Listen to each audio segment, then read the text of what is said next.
This UCSD TV program is presented by University of California Television. Like what you learn? Visit our website or follow us on Facebook and Twitter to keep up with the latest programs.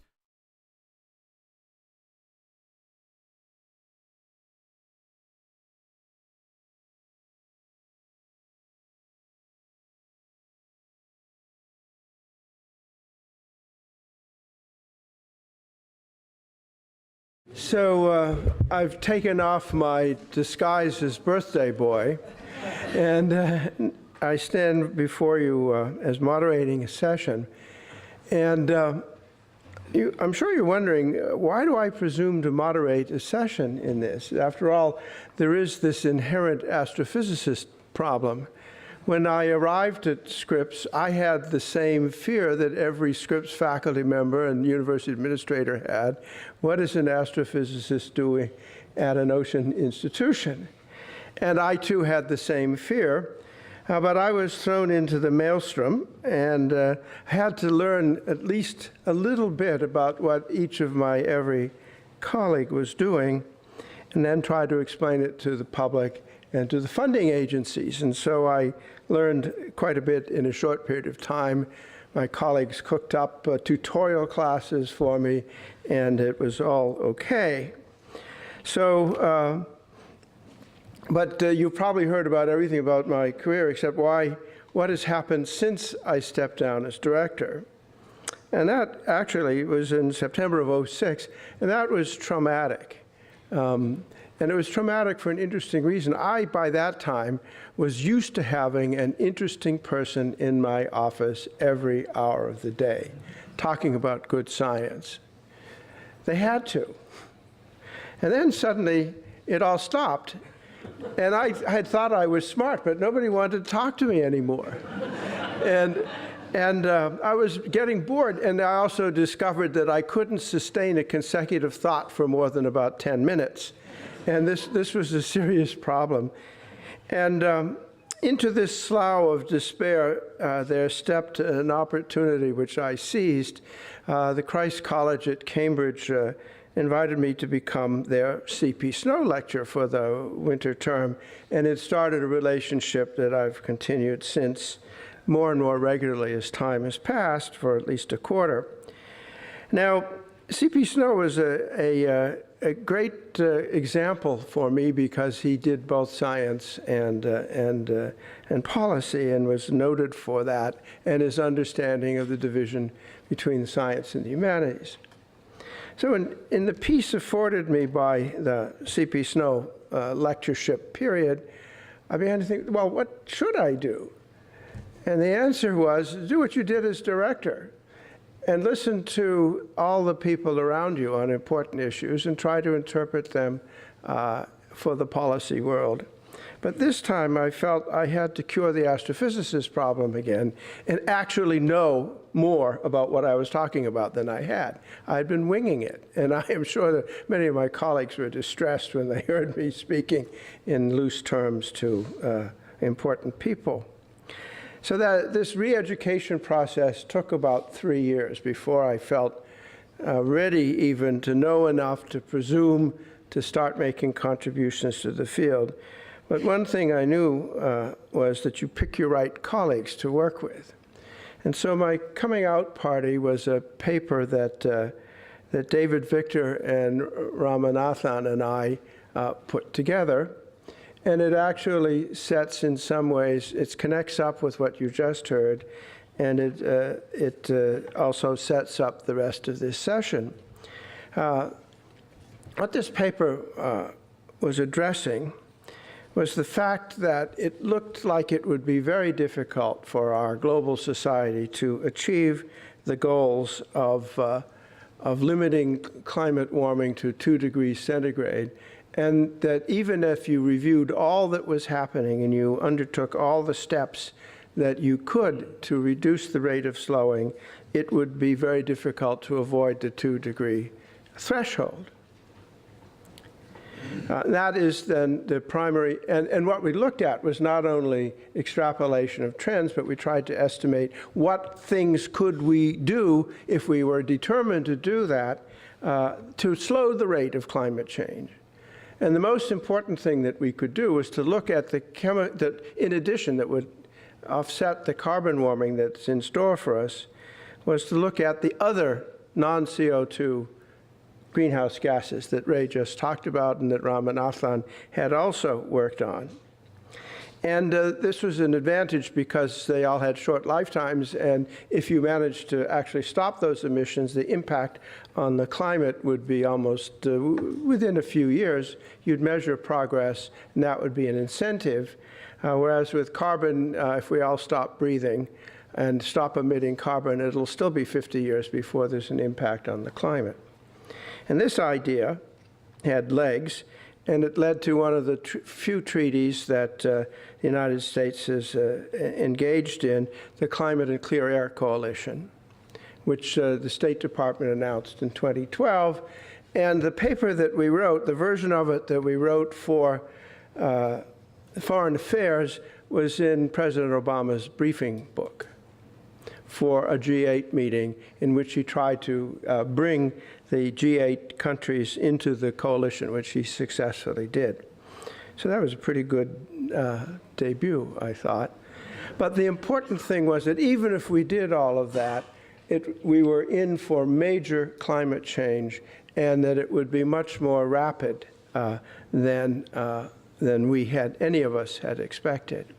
IPCC AR5 does agree with us, and they argue that based in this measurement of temperature, that the rate of climate change will double in the next 20 years. So that then sets up the session. Our first speaker is going to be Peter Wadhams, who's a great expert on the polar climate.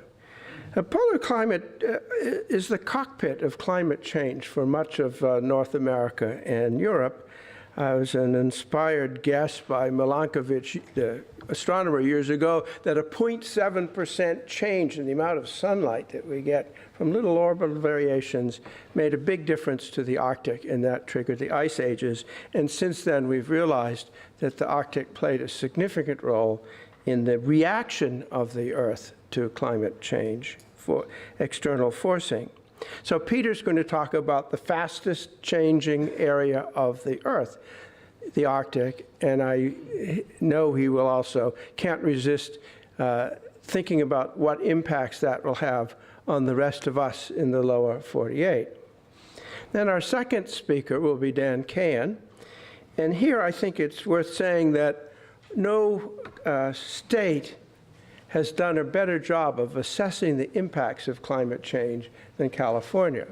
It's possibly rational to say that no country has done better than California. And within that state, no institution has made a bigger contribution to assessing the impacts of climate change than Scripps. And within Scripps, no one has had a bigger impact on that assessment process than Dan Cayan. And so you're going to hear from him. And then if there's any time left over, I will continue this debate about the hiatus and then argue that all our work on 2 degrees was meaningless. But you'll see why. That is not a rational goal to set for climate negotiations. So with that, Peter, you're on.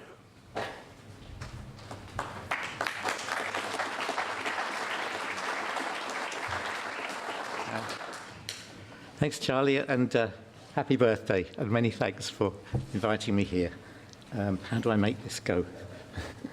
It goes. Okay. Well, for about a couple of words about myself. I'm an observational sea ice physicist, which is a very small profession to be in. In fact, I think for most of my career I was the only one in Britain, and we were a very lonely group because oceanographers thought we were glaciologists and glaciologists thought we were oceanographers. I was at the Scott Polar Research Institute where I became director. That was an institute that was established in memory of Captain Scott. And then the institute lost its sort of autonomy within Cambridge University, so I decided to move to DAMTP, Department of Applied Maths and Theoretical Physics, where I now am. So, first of all, Then and now in the Arctic. John Orcott showed some graphical material on this yesterday, so I'm just going to update it by a couple of years and show what further things have happened since 2012. But this is 1970, and I took this picture of the Canadian ship Hudson heading north through Bering Strait in August of 1970, going on for a Northwest Passage transit. And you can see that it's getting on for evening, and the water, if you look at the water, is just beginning to freeze. So the water was very cold, and a small amount of freezing was going on, which will probably melt the next morning. But 3 weeks ago, I sailed the same route on the Healy, the US Coast Guard icebreaker, and we experienced surface water temperatures of 15 degrees just south of Bering Strait and 10 degrees north of Bering Strait. So a massive change in surface water temperatures has occurred in the Chukchi Sea, Bering and Chukchi Seas. Then, a few days later, the Hudson came into these conditions just off Point Barrow, and these are great big hefty multi-year ice flows, 2.5 to 3 meters thick. A lot of effort to get through the stuff and get into the Northwest Passage. And this is last week on the Healy, and I had to work hard to find a picture that had some ice in it, because as John showed yesterday, if you go to the Arctic these days in August, you see vast expanses of open water. But if you look at some ice, you can see how rotten it is. It was melting all around us, and we could see, if we stopped just for a day, you'd find the whole landscape changing during that day, because most of the ice that was around you would melt. So really the ice is very rapidly retreating, and it will do so for another month. And this hazy thing is a wave buoy. One of the mechanisms for this rapid retreat that ONR has considered is the impact of the newly established wave field in the Beaufort Sea in summer. You now have a big fetch from waves, wave action breaking up ice. And so we have an array of 30 wave ice buoys out at the moment, measuring wave energy passing through and into the ice. And this was one of them which we thought we'd revisit. We'd established it on a very heavy 500-meter diameter flow in the spring, and you can see it's only just about in ice now, and probably by now it's out in water. And this ice was only about 40 centimeters thick. So that's the then and now, and you can see the contrast between conditions in the Arctic as they were when I started my career in this field, which is 45 years ago, man and boy, but most not boy. And now, very huge changes. Charlie showed this picture like this yesterday, which was the temperature, global temperature changes since the late 19th century, when anthropogenic global warming started. And the pattern, you can see it's the same shape as Charlie's graph, but the scales are different, because this is only stations north of 60, and you can see that the pattern of warming has been the same in the Arctic as in other parts of the world, but the magnitude has been much greater. There's been about a 3-degree warming in this from these stations, instead of 0.8 of a degree, which is what we've had in the planet as a whole.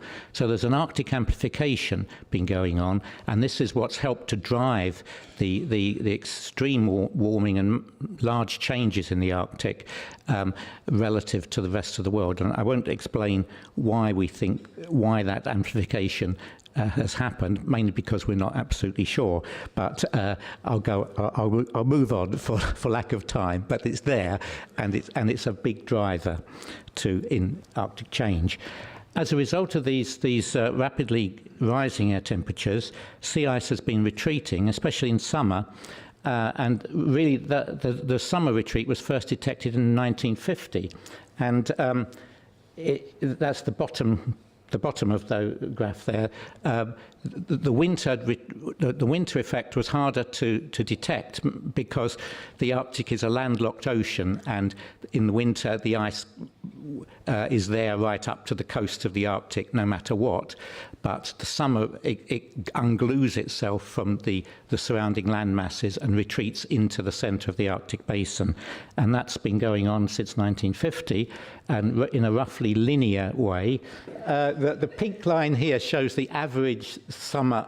That's September. Mid-September is the height of summer in the Arctic. Mid-September ice edge in the 1980s. And in 2005, the retreat really first became so obvious that that people started to notice. That's the bottom right hand.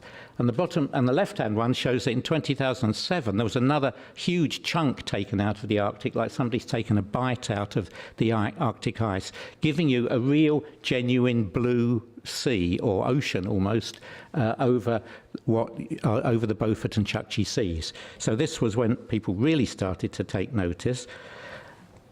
And 2012, there was another big jump downwards in area to 3.4 million square kilometres, from 4.2 was the previous record, and this shows the 2012.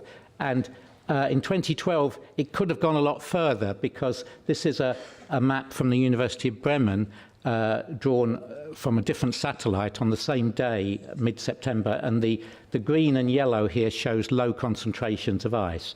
So the ice edge shown by the NSIDC maps concealed a lot of open water further north still. So the actual area of sort of solid ice was quite a lot less.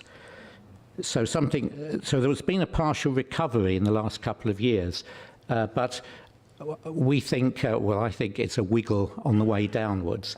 And one of the things that's changed is this very solid ice I showed at the beginning, multi-year ice, is now vanishing from the Arctic. Nearly the pattern of ice drift has changed. The ice tends to drift out of the Arctic within a year of formation.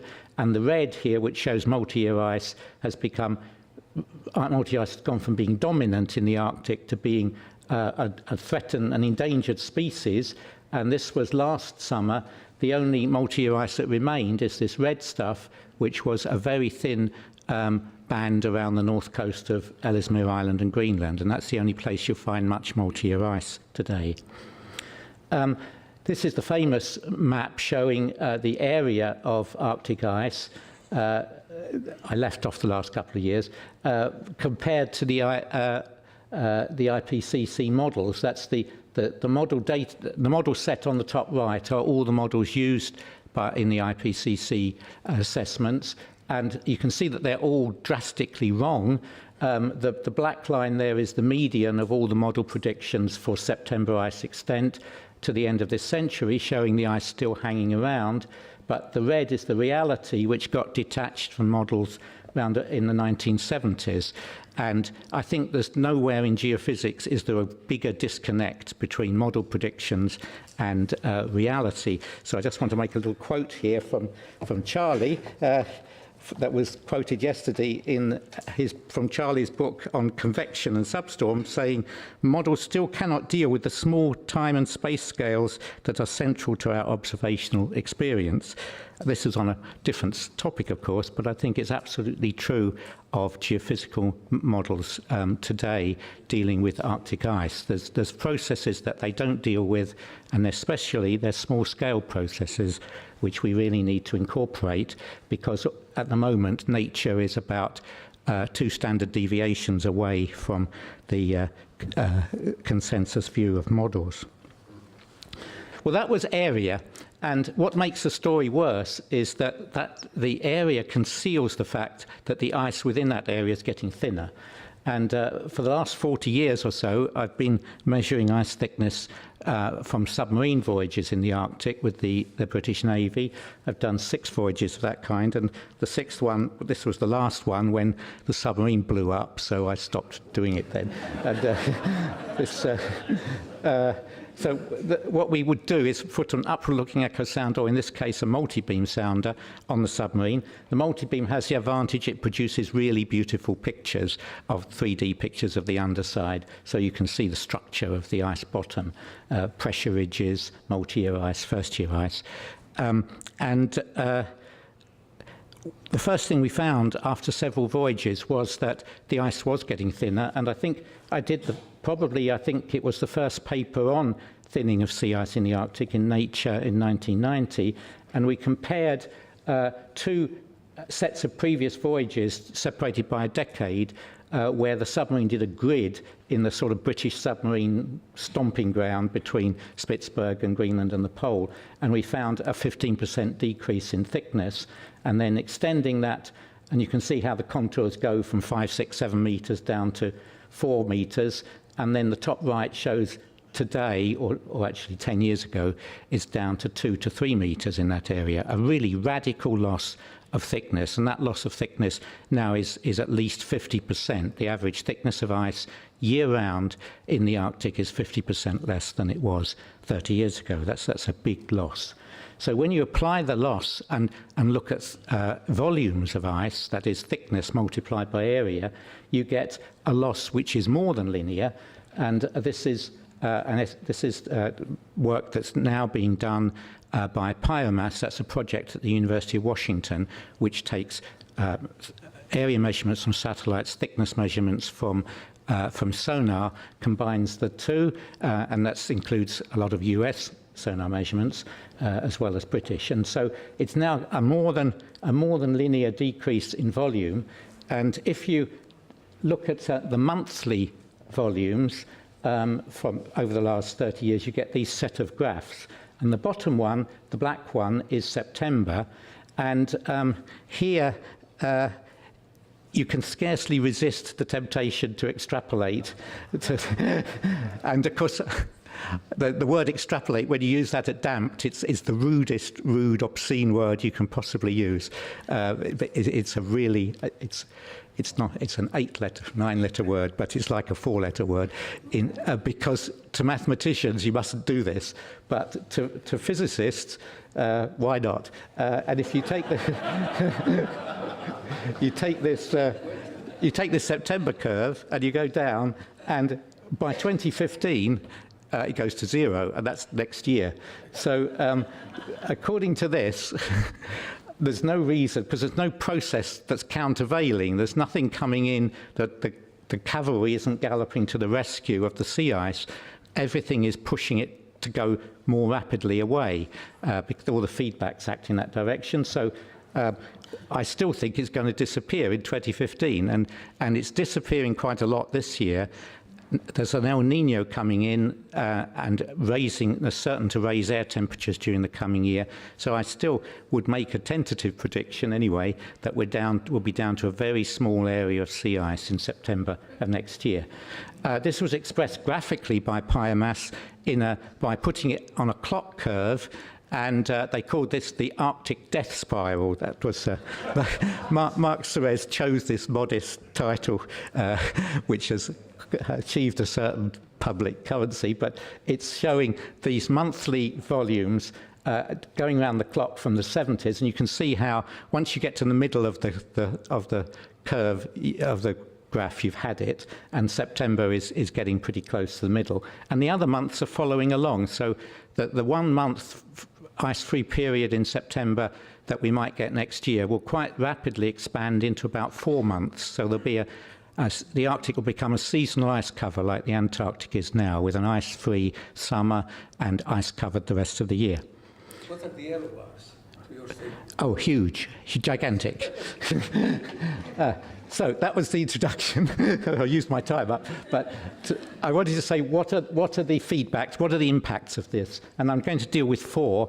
The reduction in our global albedo, retreat of the snow line, the melting of the Greenland ice sheet, which leads to sea level rise, and the biggest threat of all, which I think is methane emission from Arctic seabed.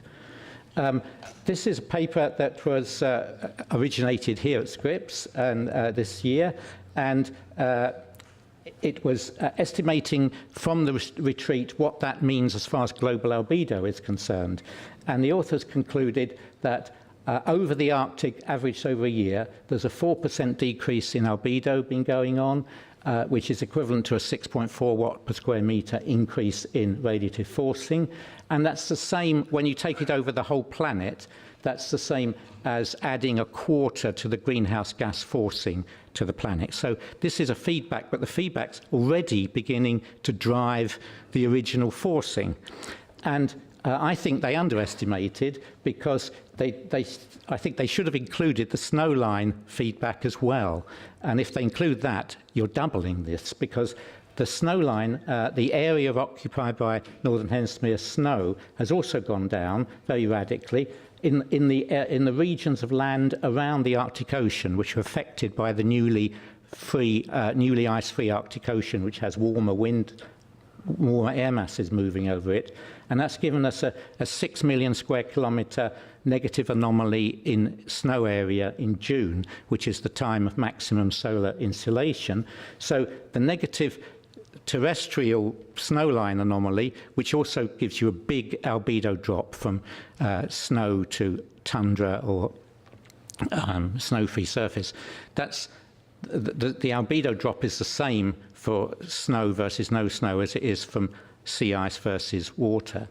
And that's greater than the sea ice retreat. So the snowline anomaly plus the sea ice retreat is probably at least adding at least half to the warming effect of CO2. So already we're seeing just the Arctic, not any other part of the world, is these two feedbacks, the albedo feedback due to sea ice, the albedo feedback due to snow, are adding a half to the rate of heating of the Earth due to carbon dioxide addition.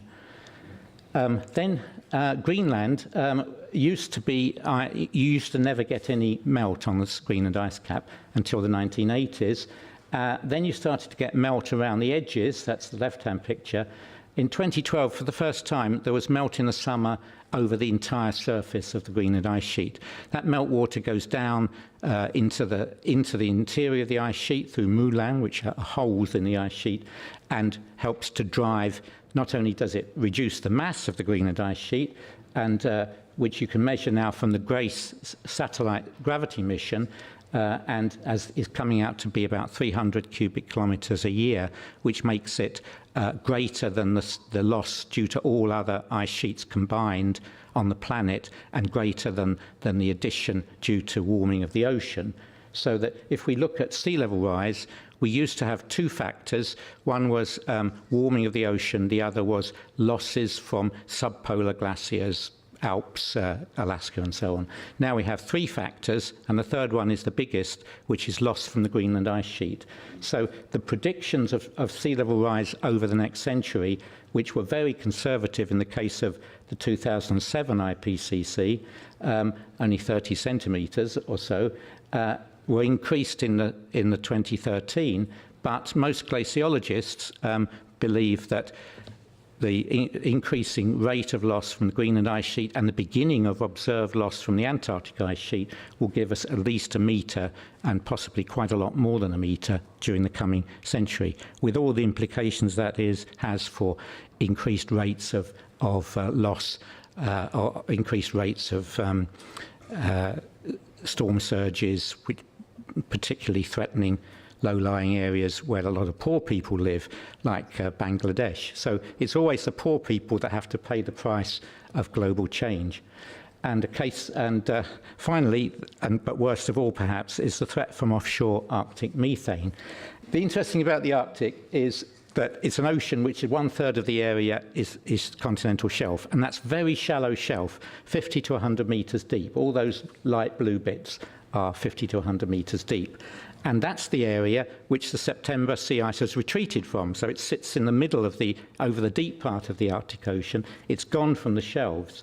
And as soon as it goes from the shelves warm up. The water warms up because it's only a single layer structure absorbing a lot of solar radiation. We were seeing 10 degrees in the Chukchi Sea. These are some earlier measurements, 2007, showing 5 degrees, but it's still degrees, many degrees above zero, and it never used to be above zero at all in summer because the sea ice was still there and acting as an air conditioning system, holding the water temperature to zero, because if it tried to warm up, it would just melt more ice. Once the ice is gone, it can warm up as much as it likes. And that warmer water reaches the seabed because of wind-induced overturning and warms the seabed. Now, the seabed has got offshore permafrost in it, on it, which dates from the last ice age. It's a relic. And that permafrost holds down a lot of methane hydrates. And a group from the University of Alaska and the Russian Pacific Oceanographic Institute has been working every year in that area, every summer, finding more and more methane emissions going on from the seabed.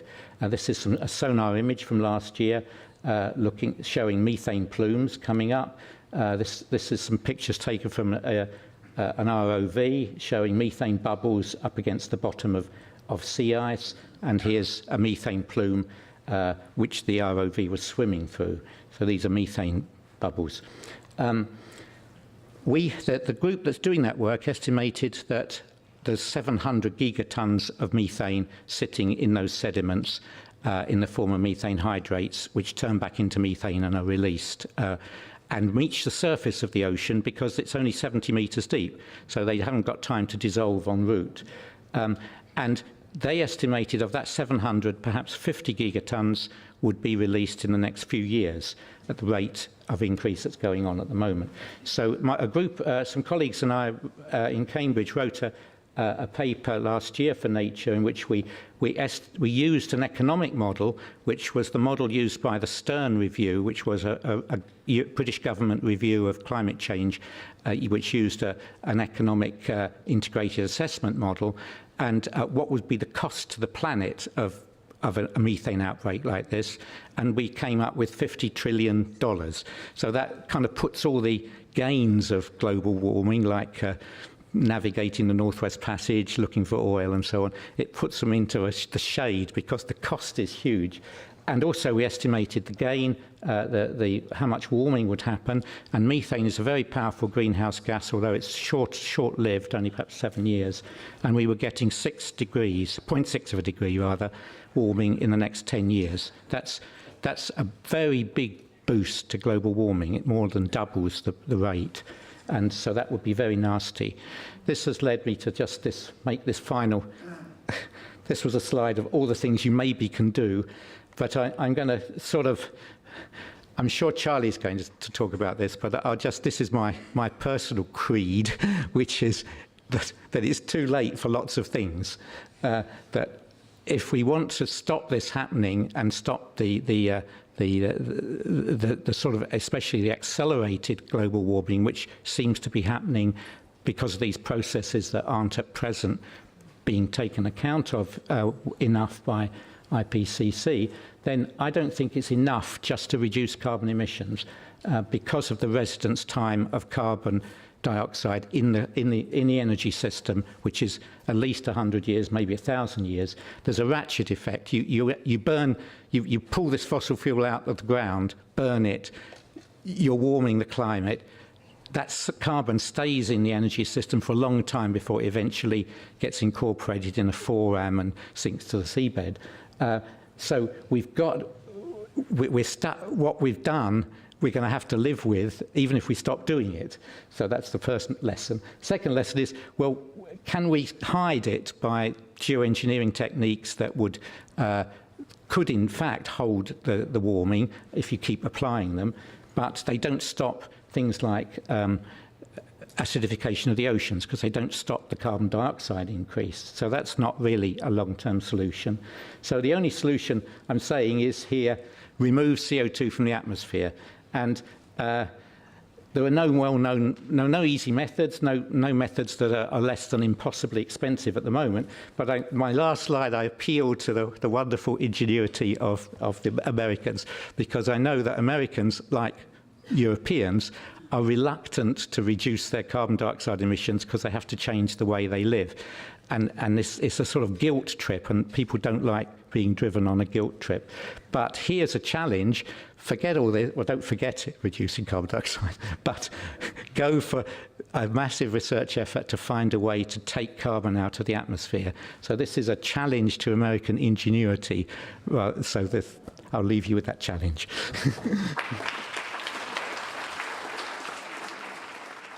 In the previous presentation, I was actually surprised to see that there was a more CO2 absorption after we got rid of the forests than before. And then I see in your slide is deforestation. So reforestation. It may be the fact that you want, I presume that was agriculture with all its plants that did the absorption. Well, can agriculture, massive agriculture with different plants, help out as an attractive ingenuity? Well, it could. The idea of afforestation is to plant trees everywhere, but you mustn't burn them. You've got when they die, you've got to go and cut the wood down and bury it somewhere forever, or use it to build houses. You must stop. The world should stop building houses out of concrete, because concrete's made from cement, and cement's incredibly wasteful of CO2 because of the chemical. There's a chemical release of CO2 as well as the energy. So stop building concrete houses. Build houses out of wood, like this beautiful building here, and make sure the house doesn't burn down. That would help, but it would be. It's a small factor. And what I'm saying here, all these nice things we should do are small things. So we need a technical thing where you can have a big pipe, pump in air at one end, take the CO2 out. We can take one more question, then we'll move on to Dan, and then we'll have questions. Okay. Yeah. I was really happy to see you mention methane release from the Arctic, because I think that's a huge thing that few people are paying attention to. Yes. And I wondered whether you had also worked to quantify the potential methane release from the margins. I've seen a paper, the shift in the Gulf Stream, for example, was supposed to have exposed gas hydrates to much warmer conditions which dissociate them. And I saw just off North Carolina, 2.5 gigatons they've estimated to be released in one little place. So has the changes in circulation and the effects on methane release in the deeper ocean or the continental margins been quantified yet? It's beginning to be, it's being worked on actively at the moment. I should have mentioned the other methane sources that are sort of frightening, that even if this outburst doesn't happen from the seabed, the thawing of permafrost on land will in the end produce even more methane than this, but over a longer period, because it takes the permafrost on land longer to melt, to thaw, and it produces methane and CO2. But offshore, yes, it's released from continental margins and deeper parts of the ocean, and it's even been proposed that should be an industrial source of methane. But the difference there is that it dissolves in water, and so on the way up, mostly, if it's more than 200 or 300 meters deep, it will dissolve, and it doesn't reach the atmosphere. So it changes. You get the carbon dissolved in the ocean, and that has a small effect on the ocean, but it doesn't have its big effect on the atmosphere, whereas the Arctic it does, because the water depth is too shallow for the methane to dissolve en route. Happy birthday, Charlie, and it's an honor to be here. Charlie mentioned the assessments that have been taking place in California. Actually, it's interesting. I would say one of the remarkable developments in climate science is the real advent of regional studies. It's increasingly recognized that in order to really come to grips with and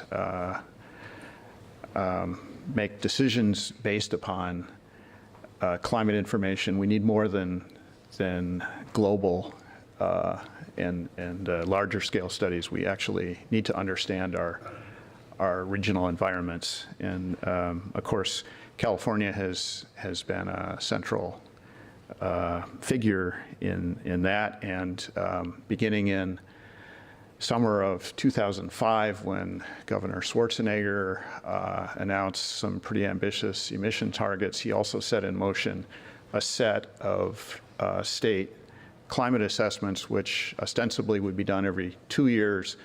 Well, we're now embarking on the 4th of those assessments. So you can see that it's slipped a little bit, but it's ongoing. So I'm going to talk about.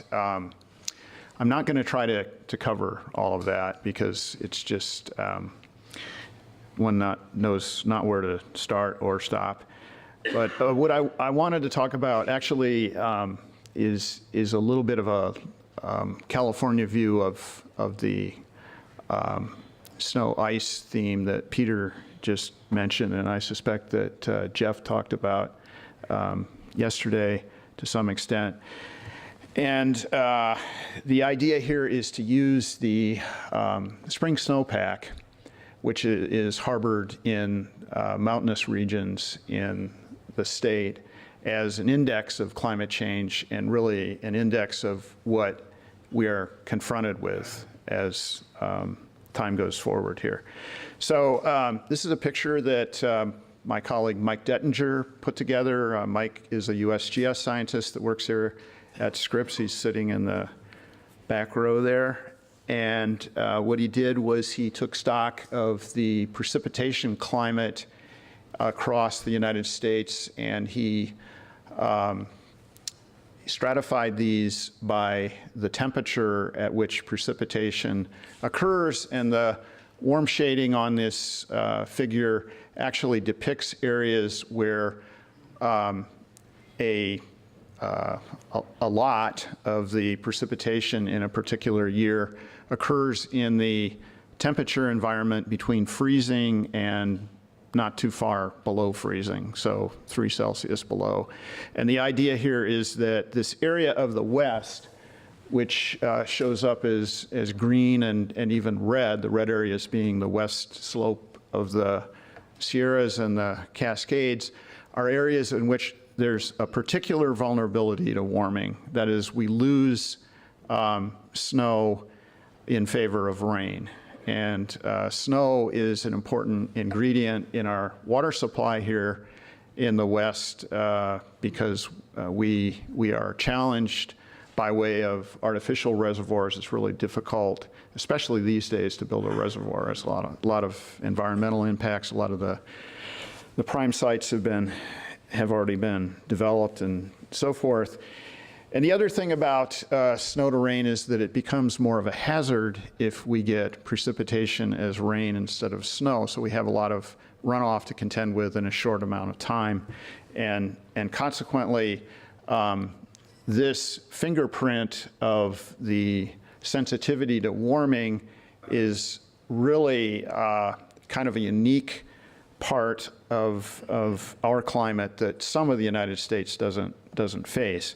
We're going to be just, this is kind of an excuse for me to say that we're using a hydrological modeling framework in order to take stock of water and in particular snow over the landscape. We're doing this from downscaled climate simulations. The downscaling in this case happens to be at just above 10 kilometers or so on a pixel. A typical GCM, global climate model, is more like 150 kilometers nowadays. So we have to find ways to translate that to a scale that's more commensurate with our landscape here in the West. And I'm going to be focusing on the color shaded areas here, which is probably less than 10% of the state of California. It's the mountainous region where, of course, in the cool season, winter season, it's cool enough that we get snow. And even though this is a relatively small area, it accounts for a disproportionate amount of the delivery of water in the state, and snow itself is an extra reservoir that supplements what we have in the built reservoir system in the state. So when we're looking to the future, of course, it's not news that the climate is warming. That's quite certain. Drier or wetter, though, is less decided. Climate models are to some extent undecided in most of the water-bearing areas in California as to the way that will go. But in consensus, the answer really is that probably it's not going to change too much from what we've seen historically. But the other thing that's not going to change too much is the fact that there's going to be a lot of volatility. California, when you stack us up in relative sense against the rest of the United States, is the most volatile precipitation climate in the nation. And we're seeing, of course, the effects of that this year, where we have exquisitely low water supplies after 2-3 years of real dry conditions. The result of this, of course, is the fact that it's warming means that we're going to lose a share of our present-day spring snowpack, and of course that has consequences, as I mentioned. This is a set of global climate models downscaled to Northern California, and each of these dots, I guess, yeah, okay. Each of these dots is a solution for one particular model. We have 32 of them that are arrayed here, and this actually happens to be a generation ago as far as the global climate model enterprise, but the message is largely retained in the latest family of models. And what you can see is relative to today's normals, climate warms to the point at which it, at least in consensus with these particular simulations, reaches this 2 degrees Celsius number that Charlie mentioned earlier by about 2070. So, of course, depending on scenario and depending on model and so forth, you could vary quite a bit from that. But that's probably a pretty good rule of thumb as to what's confronting us in the future as far as temperature. And actually, there's two kinds of scenarios here: a blue scenario, which is more optimistic, and a red scenario, which is less optimistic. And they begin to diverge about mid-century. The higher emission scenarios becoming much warmer than the lower emission scenarios by the end of the century, and that's another story. In your curve of the 2 degrees. Well, this is in a sense an error bar from I've shown you the 90th and or the 10th and 90th percentile. So, you know, that's kind of a measure. And of course that's a long conversation. But as far as precipitation, so here we are today, and this is the median again of these 32 simulations. You can see that by and large there's not that much change. This is the 2070 mark here in red. And on the other hand, if you look at the snowpack in this large block area of the Sierra Nevada, you can see a pretty profound change as time goes on, and I've blown that up here. So this is 2070. Each one of these is a particular winter simulation, and we're looking at the April 1st snow measure, which is this is a snow water equivalent aggregated over this entire domain, and April 1st today is about the zenith of the California snow accumulation. Beyond that time, it starts to melt off.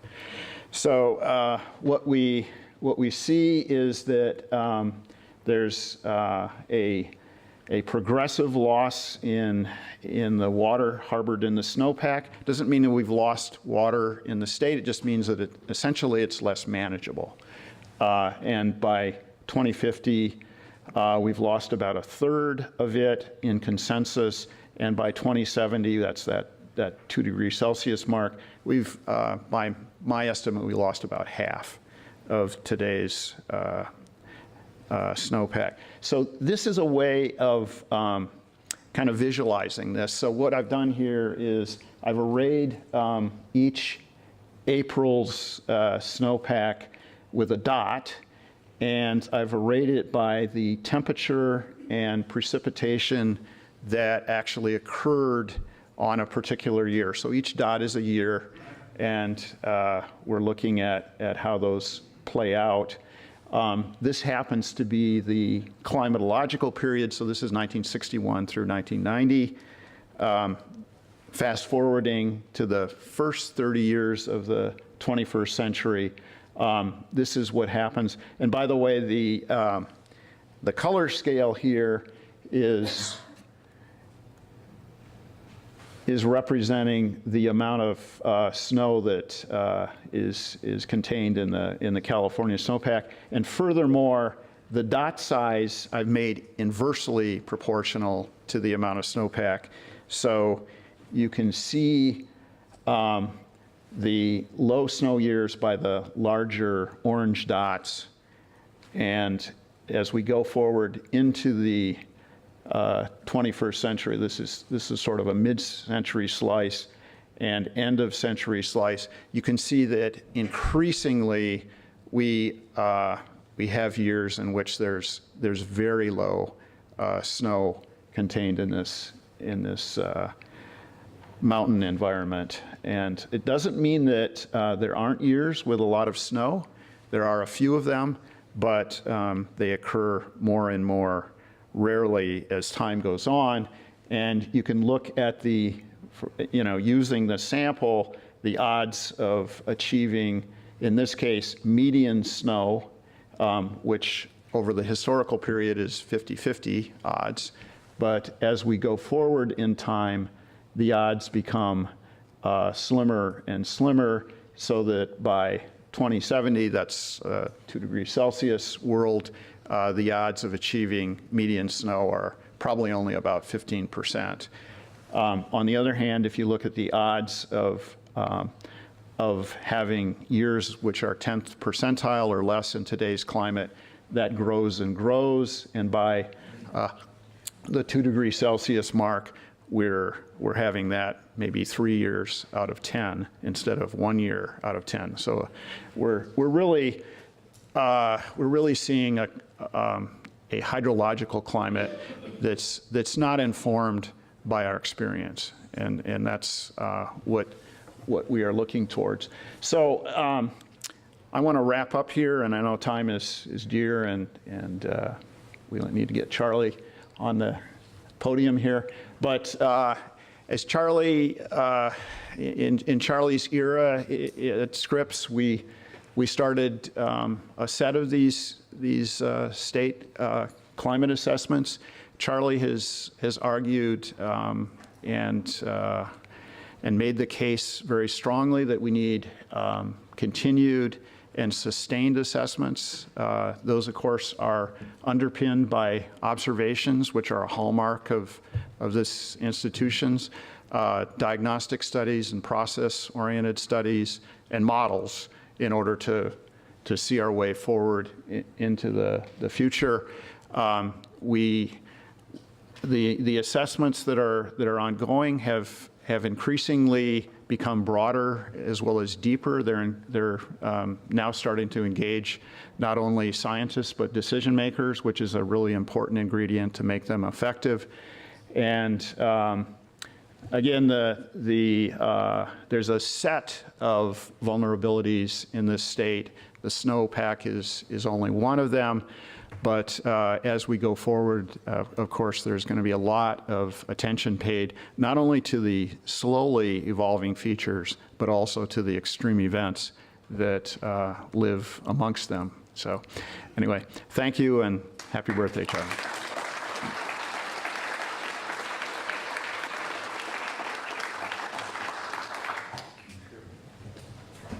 So if you will forgive me, Dan, I think I'll just move on.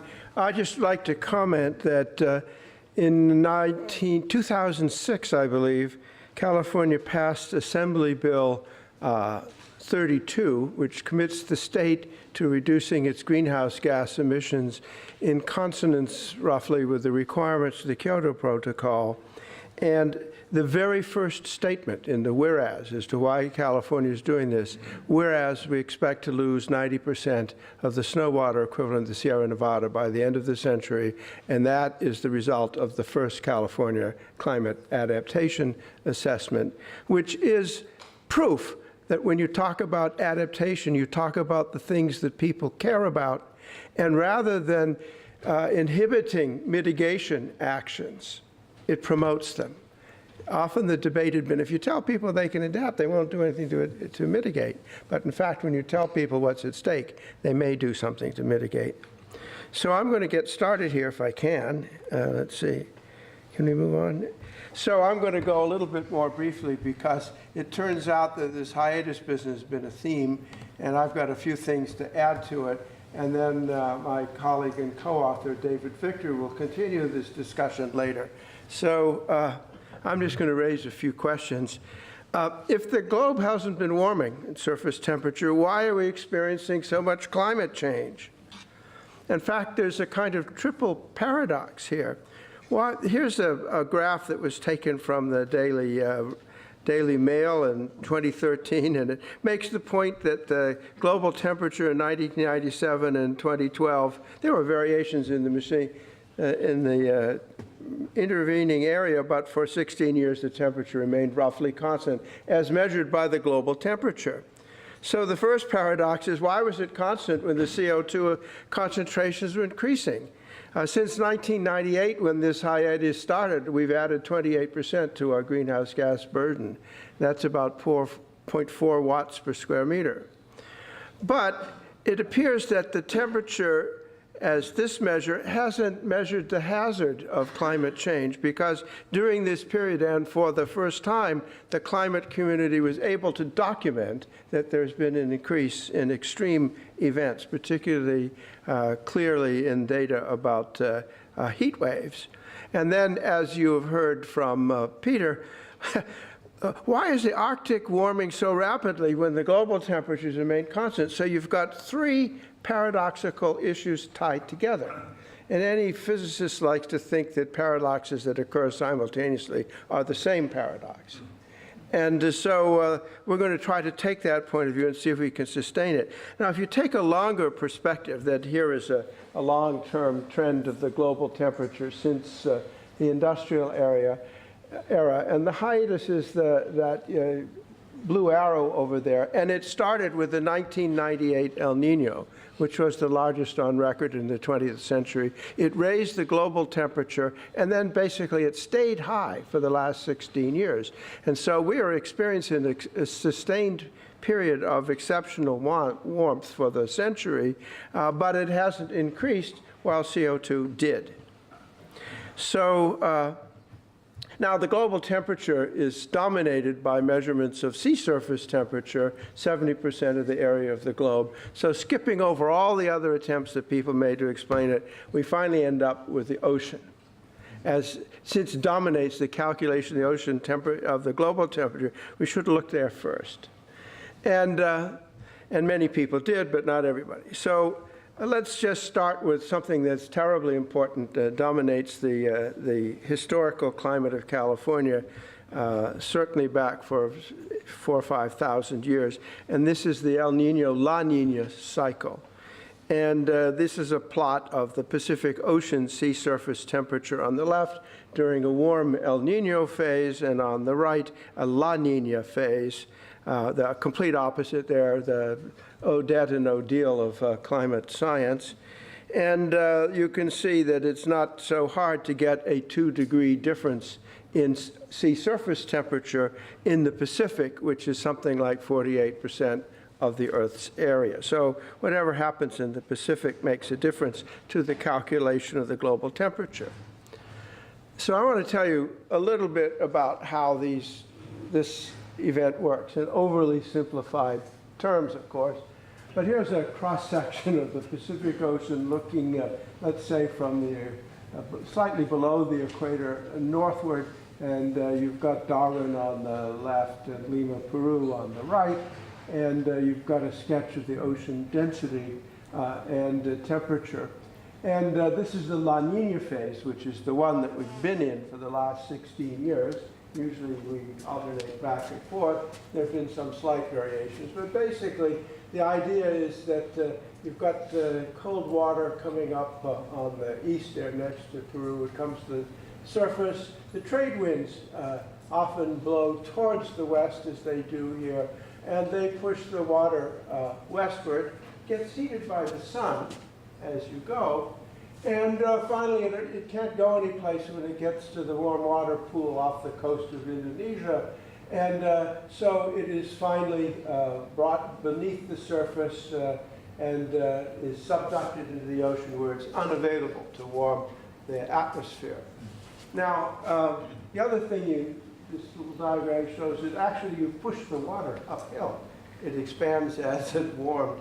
And so if for some reason the trade wind should fail, then this water, hot water that's been pushed uphill will suddenly be released and flow back down towards the coast of South America, and it will be warmed a second time, and suddenly the whole eastern Pacific will be flooded with hot water. That is the El Nino phase. There's also a major reorganization of the jet streams. So the question is, what's been happening in the last 16 years? And just about 6 months ago, a major paper came out from Matthew England and numerous collaborators that gave us an estimate of the wind stress, the west-east wind stress, that goes back to about the turn of the century.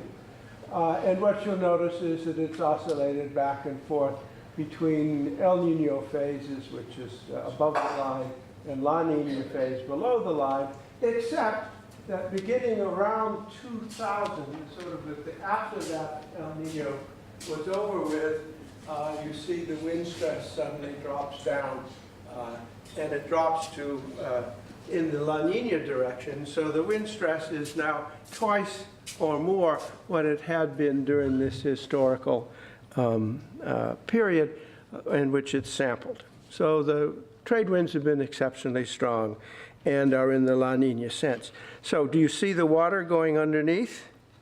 Let's see.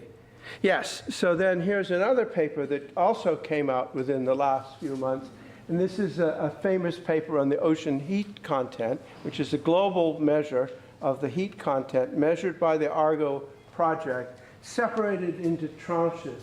The upper ocean is in the black, and the El Nino is located there. And the upper ocean, as you can see, the heat content between 0 and 300 meters depth didn't change very much. And that's the heat that affects the atmosphere in the short term, and that is the sea surface temperature. But at depth, the heat content has increased dramatically during the hiatus when the global temperature was constant, as so measured. This diagram is constant with that. And the whole argument now, a very interesting argument going on in the community, is where is that, this is a global issue, where is that hot water going? And from our experience and things that you've seen from Lynn Talley and others, there are only a few places where water goes under, surface water goes underwater. One is in the North Atlantic, one is at the Antarctic, and the third are at the western extremities of the oceans where the El Nino process forms them, forces water underwater. So here's a diagram that just came out a week ago that shows new measurements, particularly in the Atlantic, of where deep water is forming there and taking heat underground, underwater. And you can see it in the North Atlantic, but you can also see a band from the Atlantic analog of the El Nino. So we're pretty certain then that the climate has been absorbing a great deal of energy, even though this measure of climate warming is not a good one. It's a popular one. It's easy for everybody to understand, but it is not a measure of success or failure in your efforts to deal with the climate. The other thing that's worth saying on at this time is there's been a major reduction in Arctic sea ice area, and the rate of reduction of sea ice area accelerated around the time of the beginning of the hiatus. And you can see this in a different way. Here's the September data of sea ice area measured in percent. And you can see that when the hiatus started, there's been a progressive decline in sea ice area that was more variable in the past. And the sea ice area now has declined by about 40% over the average since 1979, when satellite measurements started. And so this sea ice area has a significant impact, secondary impact, as Peter pointed out, on the warming rate in the Arctic. And so here are the numbers again that Peter talked about. But the interesting thing about the empirical estimate of the albedo effect taken from noticing the changes in the Ceres atmospheric emission rate and correlating it with the sea ice area, the interesting thing is it's larger than was assumed in earlier models. And so that may be a reason why Peter's ice models are diverging, ice observations are diverging from the models. In any case, the question that we're interested in now but don't know the answer, did the Arctic warming associated with the 98 trigger a continuing ice retreat when the winter regrowth could not make up for the previous year's loss? It was a triggered effect, maybe. And this is consistent with the reduction in percentage of a reduction of multi-year ice. Now, we also have a new warming source in the Arctic that may be stronger than before, than we thought. So is it altering the north-south heat flow? Did that, in fact, strengthen the trade winds, create the La Nina bias, and thus enable the persistent ocean sequestration? And if all of this pulls together, you've got a sort of metastable dynamical quasi-equilibrium, and the question is, how long can it last? And if it is actually affected by the superarctic warming, will it only stop when the sea ice retreats and completely? And that gives us, along with Peter's estimate, not very much time for this particular metastable state to last. Then finally, and this is what David will talk about, this is a paper, are the diplomats aiming for the right goal? Is the 2-degree goal well designed? For the last 16 years, it's been a very poor indicator of the stresses that we're placing on the climate system. And he will argue that you should have as things that you measure, things that governments can act on. So then I think then the final aspect of it is that the hiatus in global temperature growth has been the most decisive argument at the political level against action on the climate change. And it stops action in its tracks because what people are saying is that the climate science community must be suffering from mass delusion. They keep talking about global warming, but in fact the temperature's been constant for 16 years. It's a mass delusion of our own making. What are you guys talking about? And that argument has stopped political action. And so the real issue then is, are we aiming for the right goals? Shouldn't we be measuring as an index of progress ocean heat content? Are we ready to do that on a regular basis as an indicator? And there's a related measurement of top of atmosphere radiation balance with the same quality, but shouldn't we be using indicators for progress against climate change that are fundamental to the system? So that's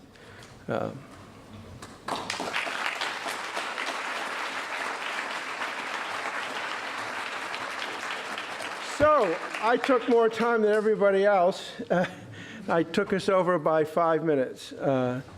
Using questions? Do you want to dare? I've got Ram over here. Ram is a co-author on the key paper behind this argument. So if I could take that question. Charlie, just a couple of comments. On the hiatus, there's nothing new. This has happened several times in the last 120 years. 1940 to 1965, the warming sort of petered out and then took off. Likewise, 1890 to 1920.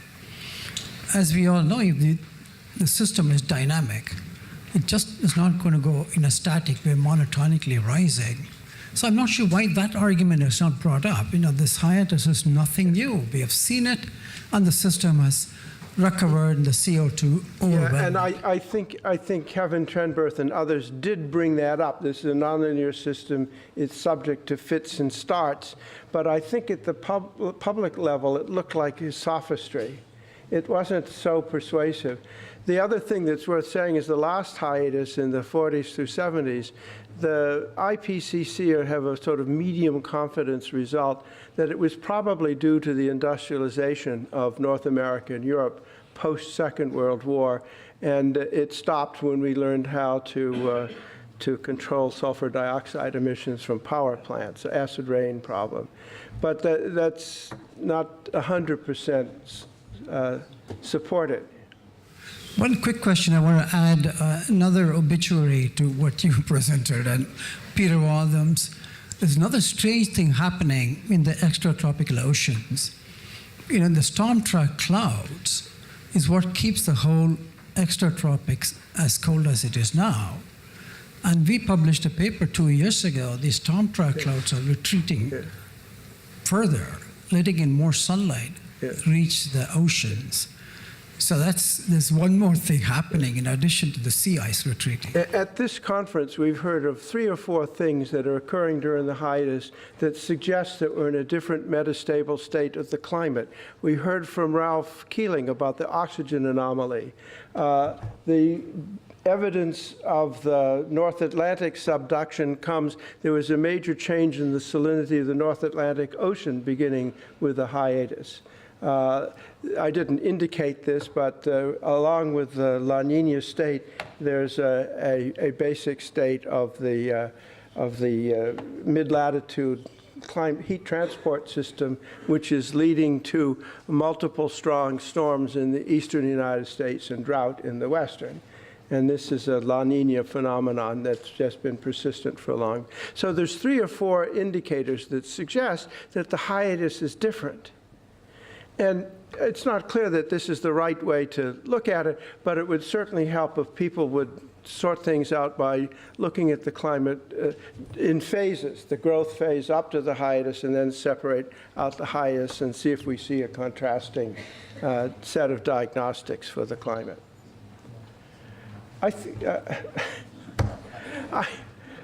I'm violating my own rules here, but Roald, go ahead. Your wife's going to get after you.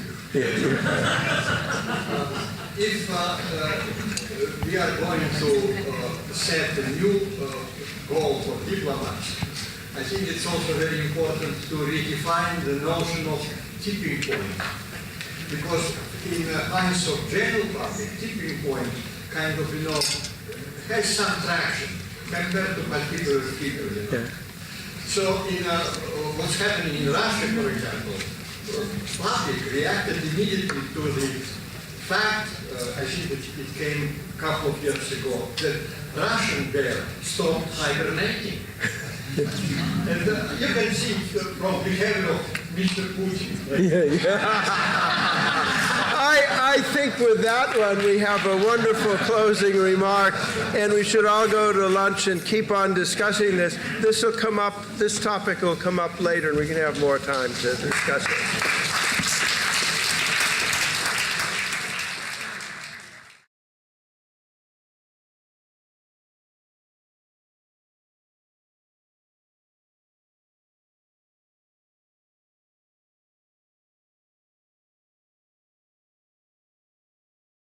had also worked on.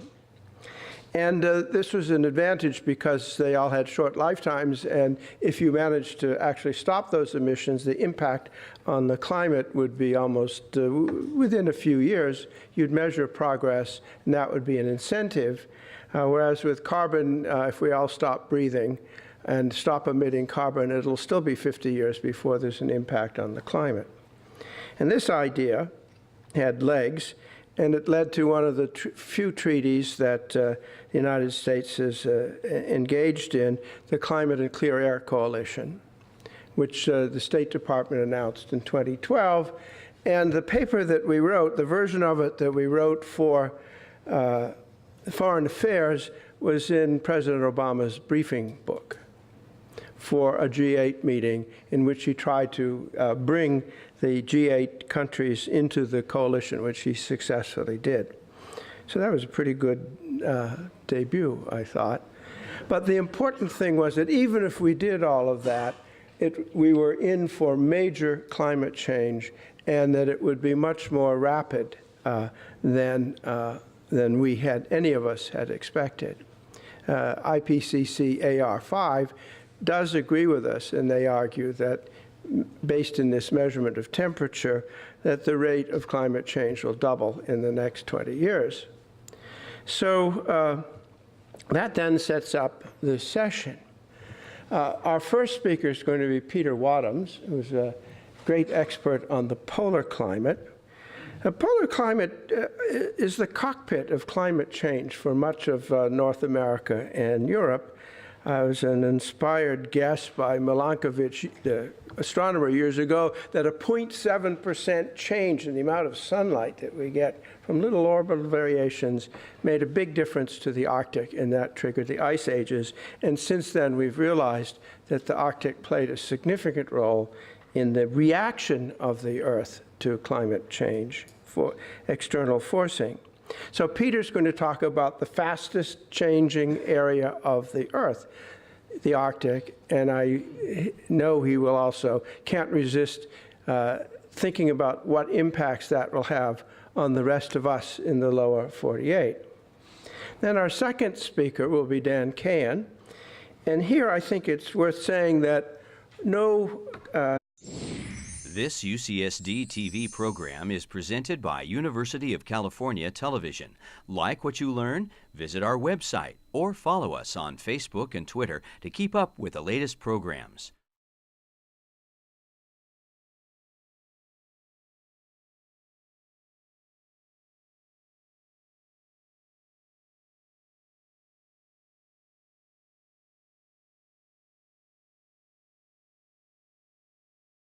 So I've taken off my disguise as birthday boy, and I stand before you as moderating a session. And I'm sure you're wondering, why do I presume to moderate a session in this? After all, there is this inherent astrophysicist problem. When I arrived at Scripps, I had the same fear that every Scripps faculty member and university administrator had. What is an astrophysicist doing at an ocean institution? And I too had the same fear, but I was thrown into the maelstrom and had to learn at least a little bit about what each of my every colleague was doing, and then try to explain it to the public and to the funding agencies. And so I learned quite a bit in a short period of time. My colleagues cooked up tutorial classes for me, and it was all okay. So, but you've probably heard about everything about my career except what has happened since I stepped down as director. And that actually was in September of '06, and that was traumatic. And it was traumatic for an interesting reason. I, by that time, was used to having an interesting person in my office every hour of the day, talking about good science. They had to. And then suddenly, it all stopped. And I had thought I was smart, but nobody wanted to talk to me anymore. And I was getting bored, and I also discovered that I couldn't sustain a consecutive thought for more than about 10 minutes. And this was a serious problem. And into this slough of despair, there stepped an opportunity which I seized. The Christ College at Cambridge invited me to become their C.P. Snow lecturer for the winter term, and it started a relationship that I've continued since, more and more regularly as time has passed, for at least a quarter. Now, C.P. Snow was a great example for me because he did both science and policy, and was noted for that and his understanding of the division between science and the humanities. So in the piece afforded me by the C.P. Snow lectureship period, I began to think, well, what should I do? And the answer was, do what you did as director, and listen to all the people around you on important issues and try to interpret them for the policy world. But this time I felt I had to cure the astrophysicist problem again and actually know more about what I was talking about than I had. I'd been winging it, and I am sure that many of my colleagues were distressed when they heard me speaking in loose terms to important people. So that this re-education process took about 3 years before I felt ready even to know enough to presume to start making contributions to the field. But one thing I knew was that you pick your right colleagues to work with. And so my coming out party was a paper that David Victor and Ramanathan and I put together. And it actually sets, in some ways, it connects up with what you just heard, and it also sets up the rest of this session.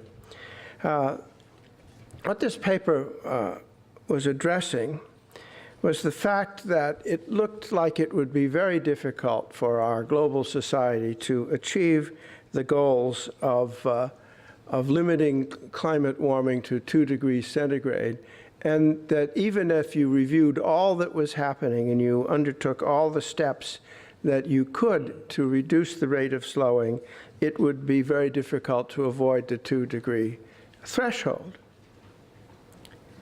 That is then the primary, and what we looked at was not only extrapolation of trends, but we tried to estimate what things could we do if we were determined to do that to slow the rate of climate change.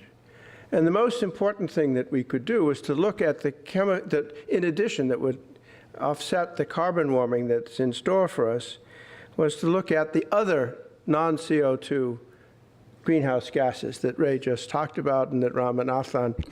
But 3 weeks ago, I sailed the same route on the Healy, the US Coast Guard icebreaker, and we experienced surface water temperatures of 15 degrees just south of Bering Strait and 10 degrees north of Bering Strait.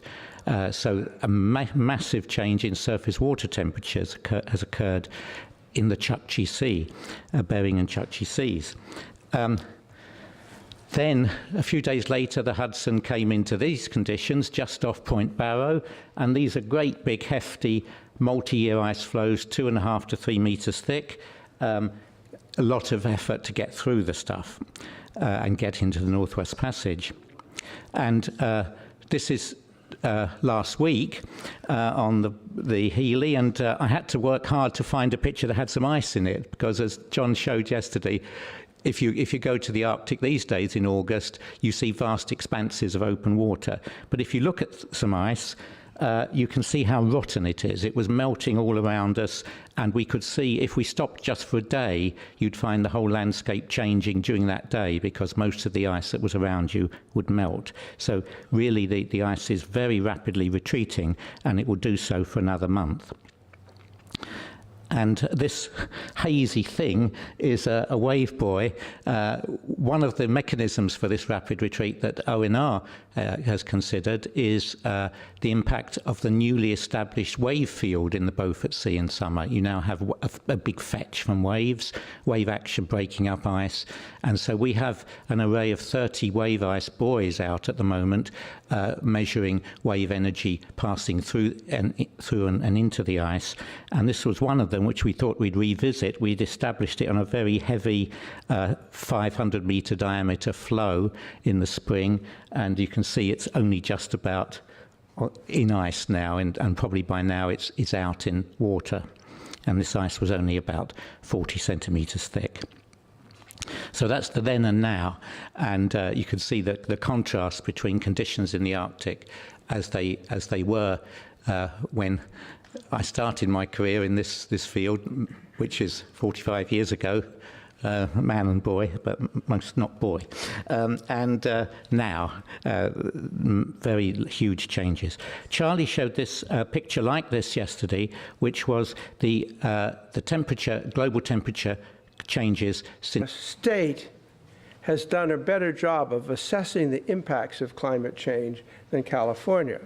It's possibly rational to say that no country has done better than California. And within that state, no institution has made a bigger contribution to assessing the impacts of climate change than Scripps. And within Scripps, no one has had a bigger impact on that assessment process than Dan Cayan. And so you're going to hear from him. And then if there's any time left over, I will continue this debate about the hiatus and then argue that all our work on 2 degrees was meaningless. But you'll see why. That is not a rational goal to set for climate negotiations. So with that, Peter, you're on.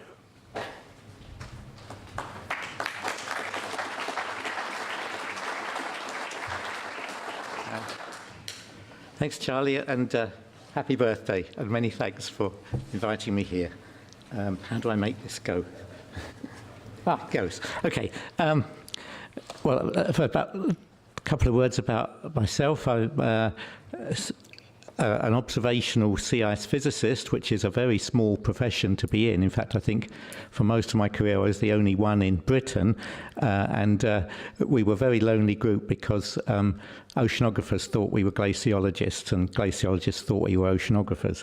I was at the Scott Polar Research Institute where I became director. That was an institute that was established in memory of Captain Scott. And then the institute lost its sort of autonomy within Cambridge University, so I decided to move to DAMTP, Department of Applied Maths and Theoretical Physics, where I now am. So, first of all, then and now in the Arctic. John Orcott showed some graphical material on this yesterday, so I'm just going to update it by a couple of years and show what further things have happened since 2012. But this is 1970, and I took this picture of the Canadian ship Hudson heading north through Bering Strait in August of 1970, going on for a Northwest Passage transit. And you can see that it's getting on for evening, and the water, if you look at the water, is just beginning to freeze. So the water was very cold, and a small amount of freezing was going on, which will probably melt the next morning.